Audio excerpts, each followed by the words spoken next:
canyon, that's where I long to be, with my three good companions, just my rifle, pony and me. Microciné, bonjour ou bonsoir, ça dépend de l'heure à laquelle vous allez découvrir cette nouvelle émission. Je renoue le dialogue avec Sébastien Rongier qui était déjà venu il y a quelques mois de cela, je crois que c'était début novembre, pour parler d'un livre édité chez Marest, d'ailleurs que je salue. Et le livre s'appelait Alma à adorer. Et si vous voulez retrouver cet entretien, vous n'avez plus qu'à cliquer. Le lien sera dans le descriptif aussi de cette vidéo. En tout cas, aujourd'hui, Sébastien revient pour un nouveau livre, une nouvelle édition.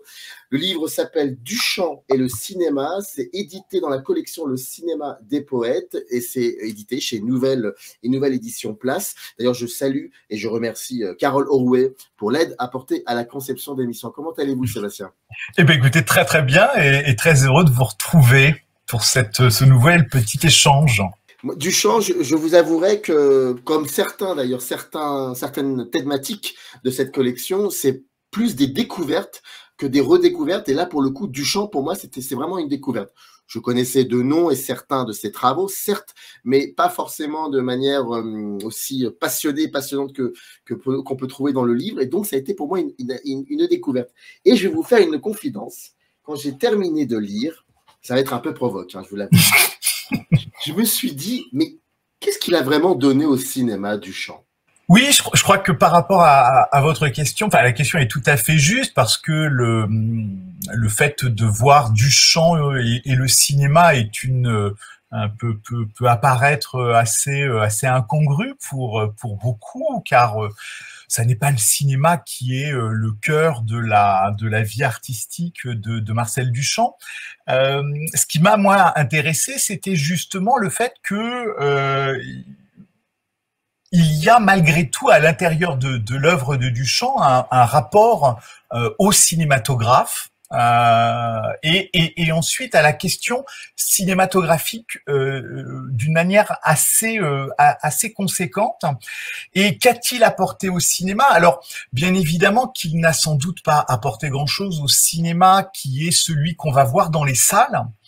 Même si il a tourné dans un film hollywoodien, c'est le tout début de sa carrière d'acteur. Ce qu'il a peut-être beaucoup plus apporté, c'est c'est, je dirais, plus une sorte de legs qui est finalement dans le fond de ce que on va appeler le cinéma underground, ou un certain nombre d'utilisations du cinéma par l'art contemporain. Donc on va beaucoup plus aller du côté de formes plus expérimentales et qui d'une certaine manière correspondent à la vie artistique de Marcel Duchamp.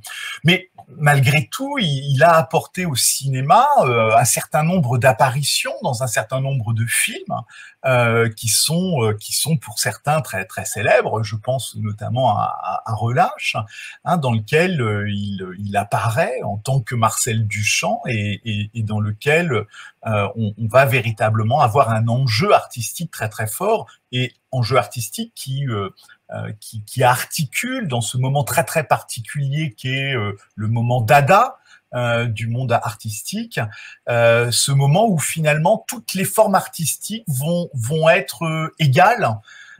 Et le jeune cinéma qui a fait ses premières armes et qui est encore en explosion dans les années 20, eh bien, va être utilisé comme une forme artistique comme les autres, comme un moyen artistique comme les autres. Et c'est peut-être ça aussi qui est intéressant, c'est que par ce geste, Marcel Duchamp, Picabia et un certain nombre d'autres artistes dada puis surréalistes, eh bien vont tout simplement dire au monde que le cinéma est un art comme les autres.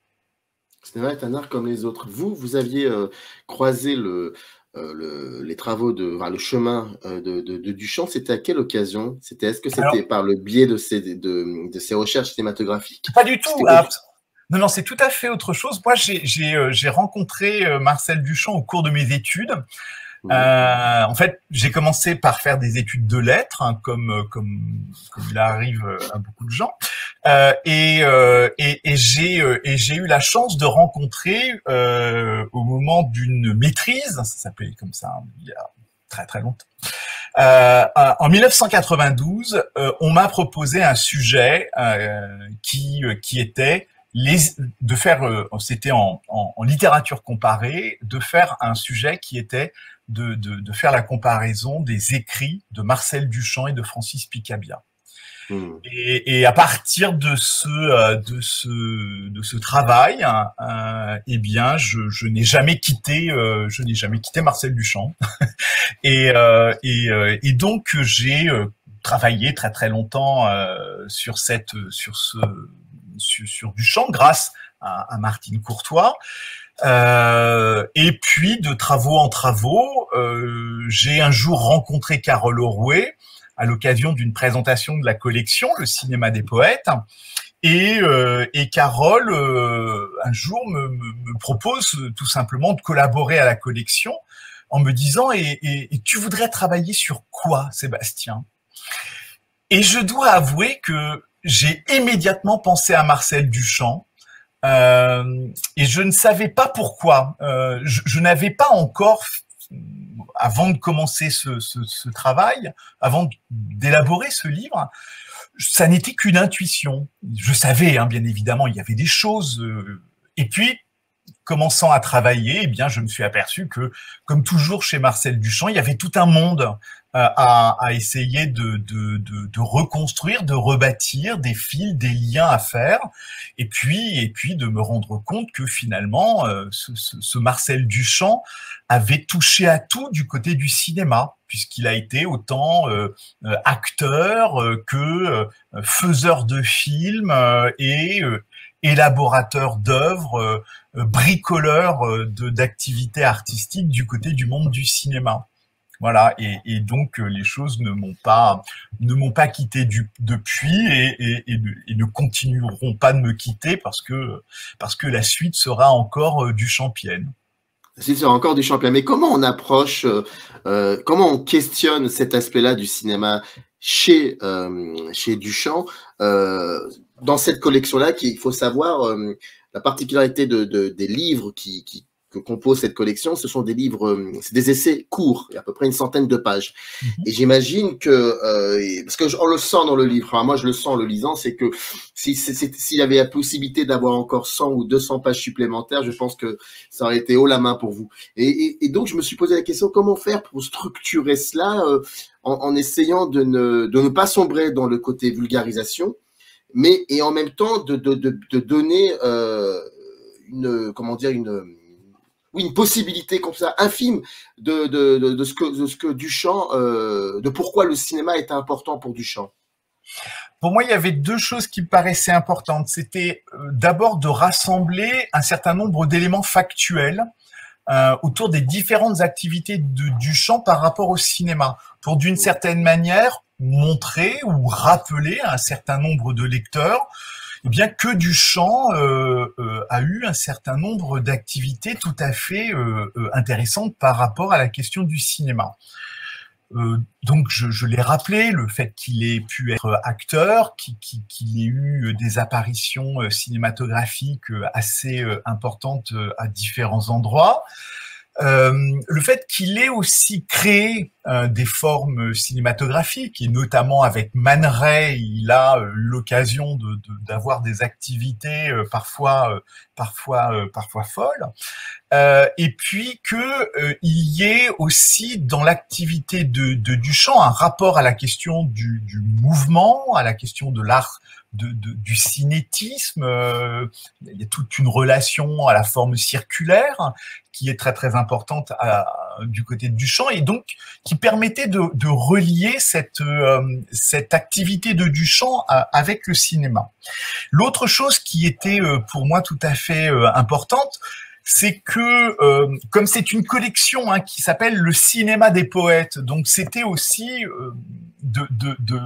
de rappeler une certaine, une relation à la question aussi qui pouvait être celle du langage et d'une forme poétique du langage.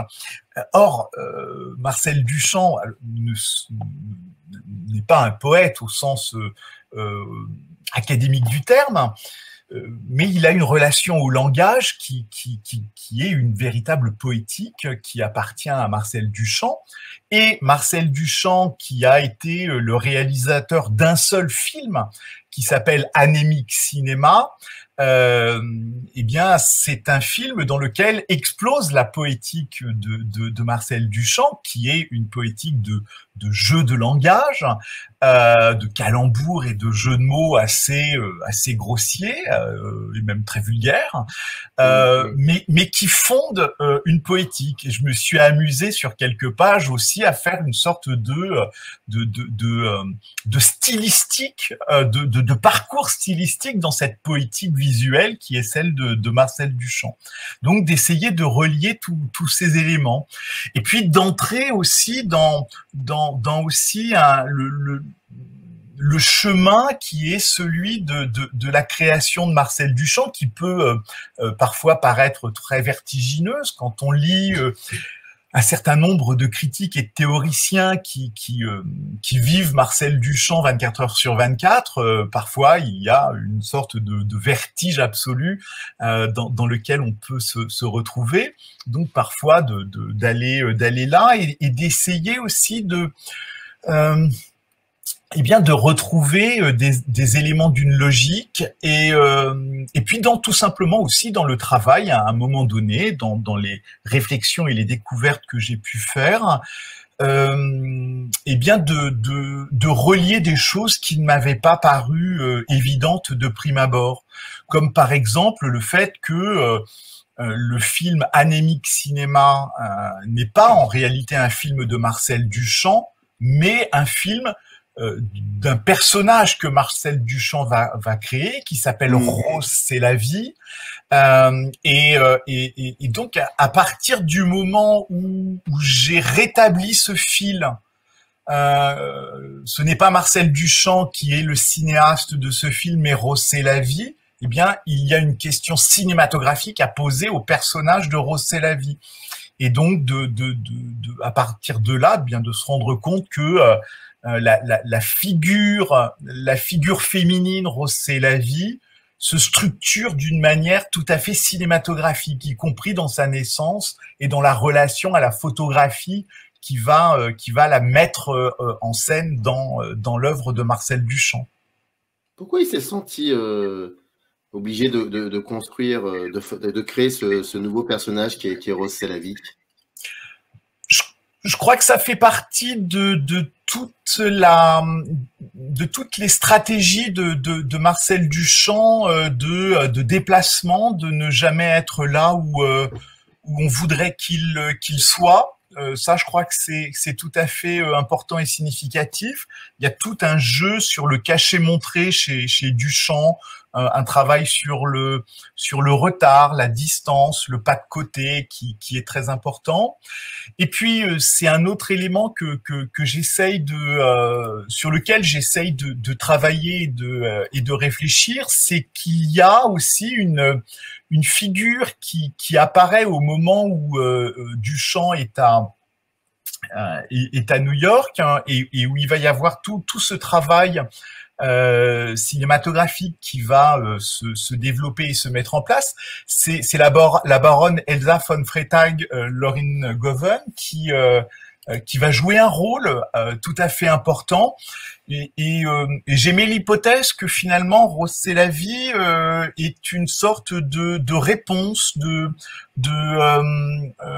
d'hommage, de jeu avec cette figure de la baronne Elsa Freytag-Loringoven qui joue un rôle très très important à ce moment de la vie de Marcel Duchamp et qui va être assez significatif à ce moment-là, hein, dans le travail, à la fois dans le travail de création de Duchamp, dans les jeux cinématographiques que Duchamp et Man Ray vont faire avec Elsa Freytag-Loringoven.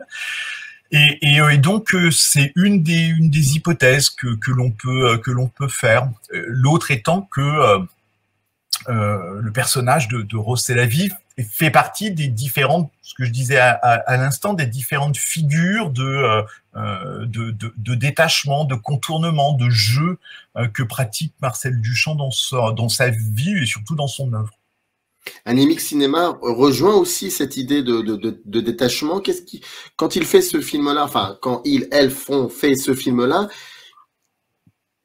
est-ce que, parce que dès le début du livre, quand vous parlez d'une de ses œuvres les plus importantes, Nu descendant l'escalier, vous expliquez bien que c'est parce que le cinéma s'est invité dans la construction, dans la fabrication de cette œuvre d'art, que ça a créé une espèce de frustration, une réception négative de la part de certaines personnes. Est-ce que la manière qu'il a de travailler le cinéma dans ses œuvres, est-ce que dans Anémique Cinéma, il y a une connexion? En fait, c'est le Nu descendant un escalier de Duchamp, c'est tout à fait documenté. C'est à la fois quelque chose qui s'inscrit dans l'histoire de l'art, la question du nu, hein.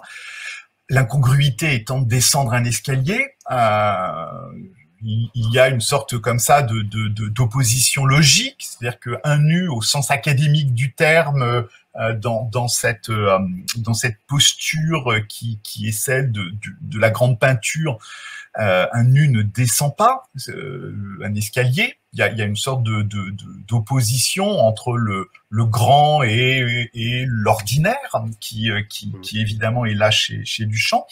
L'autre chose, c'est bien évidemment le fait que il y a une origine qui va être à chercher chez Muybridge ou Marais, hein, la chronophotographie, qui est un jeu extrêmement complexe avec le cinéma, puisque la chronophotographie que l'on considère comme l'origine du cinéma est en même temps le contraire du cinéma, puisque c'est le mouvement qu'on cherche à arrêter, alors que le cinéma est un mouvement que l'on cherche à créer.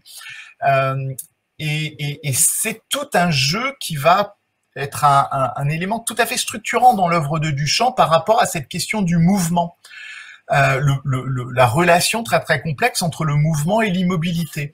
Et donc, Anémique Cinéma est une sorte de jeu infini sur cette idée de mouvement et d'immobilité, puisque le film est composé de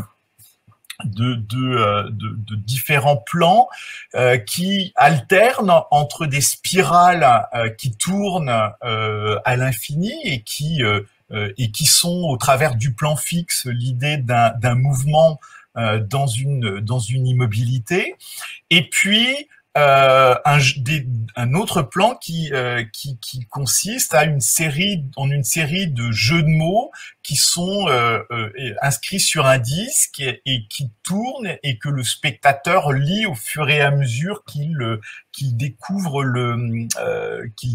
les mots qui défilent en tournant. Et évidemment, on a une double question qui est à la fois l'inscription du mouvement et de l'immobilité, mais aussi du langage qui s'enroule sur lui-même. La logique du calembour, la logique du palindrome qui est celle du titre, même si c'est un palindrome fautif. Anémique Cinéma n'est pas l'exact palindrome, hein, Anémique n'est pas le palindrome exact de cinéma. Il y a toujours chez Duchamp cette idée que il faut toujours créer du défaut, il faut toujours faire quelque chose qui organise un trébuchet, qui fonctionne sur une sorte de mise en scène de l'erreur, du défaut qui est là, ou la manière dont Duchamp a toujours accueilli les défauts qui pouvaient survenir comme faisant partie de l'œuvre et du travail artistique. Si vous vous souvenez du grand vers, la mariée mise à nu par ses célibataires même, qui au cours d'un transport s'est brisé. Donc les deux panneaux de verre se sont brisés pendant un transport.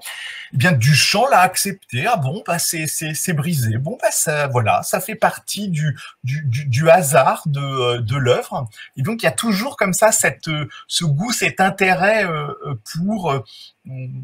pour ce qui se détourne, se décale, ne fonctionne pas comme grande œuvre, hein, bien évidemment. Et ça, c'est aussi toujours quelque chose de tout à fait significatif chez Duchamp. Et donc, cette question de la structure cinématographique qui est celle de Duchamp par rapport dans une sorte de continuité par rapport à Nu descendant un escalier, c'est bien cette idée, cette obsession qu'a Duchamp au travers de l'ensemble de son œuvre de travailler sur ce paradoxe infini du mouvement et de l'immobilité.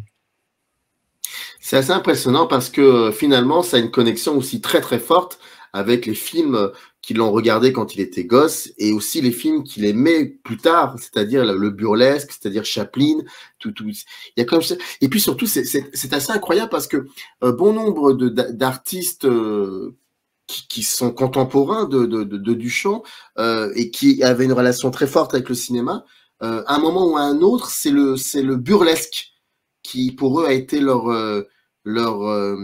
initiation finalement. Il y a quelque chose comme ça, je pense, à questionner le burlesque qui a créé des déclinaisons dans d'autres figures artistiques. Je ne sais pas ce que vous en pensez de ça, mais le burlesque, oui. Ah, mais de toute façon, là, le burlesque, alors là, évidemment, la figure de Charlie Chaplin est très très forte, hein, mais il n'est pas le seul parce que tous ces artistes. Alors quand je dis tous ces artistes, c'est tous ces poètes, artistes, créateurs du début du XXe siècle vont tous et toutes être stupéfaits par le burlesque et la figure de Charlie Chaplin. Et vous avez raison parce que on parlait tout à l'heure de Rose c'est la vie. Une des hypothèses de Rose c'est la vie, c'est un film de Chaplin où Chaplin voit un film de Chaplin où que Marcel Duchamp voit, film dans lequel le personnage du vagabond se déguise en femme et pour cela évidemment retire n'a plus de moustache. Et donc c'est un moment merveilleux où on voit tout d'un coup le visage de Chaplin sans sa moustache et qui est un film, on le sait que Marcel Duchamp a vu et qui peut aussi être une piste dans ces jeux d'identité et qui peut être aussi à l'origine de Rose c'est la vie et qui ajoute à cette idée qui est pour moi très très importante, que la figure de Rose c'est la vie est la grande figure cinématographique de Marcel Duchamp. Et donc le burlesque, oui, parce que le burlesque c'est aussi une très très grande transformation de la relation du corps à l'espace, de la question du mouvement également, hein, qui est très très importante à ce moment-là. Et donc là, il y a une invention, une poétique et une dynamique artistique qui est absolument inédite pour les gens qui vont au cinéma. Le musical ne crée pas un corps burlesque avec la même puissance visuelle que chez Buster Keaton ou Charlie Chaplin, c'est évident, ou même chez les burlesques français, parce que on en avait aussi à cette époque. Dans le livre, à un moment, il y a, vous parlez beaucoup des rencontres, des amis, des amitiés de Marcel Duchamp. C'est quelque chose de très important. Et il y en a une, c'est celle de Henri-Pierre Rocher, qui est tout simplement l'auteur, l'écrivain, l'auteur de Jules et Jim et d'une Anglaise et le continent. Les deux livres, d'ailleurs, seront adaptés au cinéma par François Truffaut, pour ceux qui ne savaient pas. Mais et à un moment, Rocher dit, enfin, vous écrivez que Rocher dit, en parlant de Duchamp, que sa plus belle œuvre d'art, c'est son emploi du temps. Oui, alors ça, c'est une phrase d'Henri-Pierre Rocher à propos de Marcel Duchamp. qui a été une phrase qui a été beaucoup reprise. Parce que et au sens où donc on voudrait faire de Duchamp un asset qui finalement ne faisait pas grand chose parce qu'il n'a pas un nombre d'œuvres aussi conséquente que de nombreux artistes. Si vous faites la comparaison entre le volume d'œuvres de Marcel Duchamp et celle de Picasso, puisqu'ils sont contemporains, on n'a pas exactement le même ratio. Cependant, Marcel Duchamp est quelqu'un qui a exercer un nombre considérable d'activités, à la fois de conseils pour des collectionneurs, d'aide pour des artistes. Il a beaucoup travaillé avec Brancusi, par exemple, et d'autres. Il a conseillé Peggy Guggenheim et on peut dire que le musée de Venise de Peggy Guggenheim est le fruit des échanges que Peggy a avec Marcel Duchamp, par exemple, et tout un tas d'autres choses. Et en effet, la relation entre Henri-Pierre Rocher et Marcel Duchamp est très très forte. Ils se rencontrent très très tôt aux États-Unis, à New York, où ils sont tous les deux, et ils vont être amis tout au long de leur existence. Et Marcel Duchamp est quelqu'un qui a de très très fortes amitiés et qui sont très très solides. Et celle avec Rocher est évidemment très très très très forte.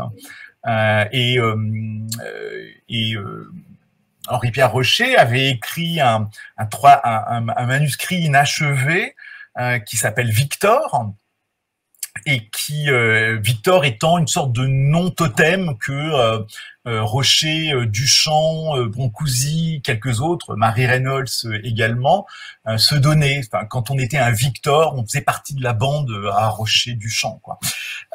Et donc c'était le surnom que Rocher donnait notamment à Marcel Duchamp.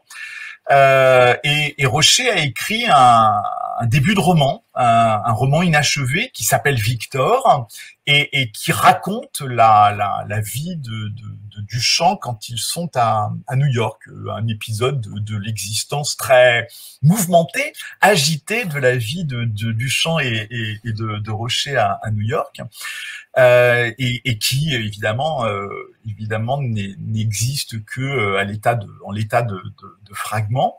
Et donc je termine mon livre sur cette hypothèse folle, mais qui m'a beaucoup fait rire quand je l'ai écrite, c'est que puisque François Truffaut a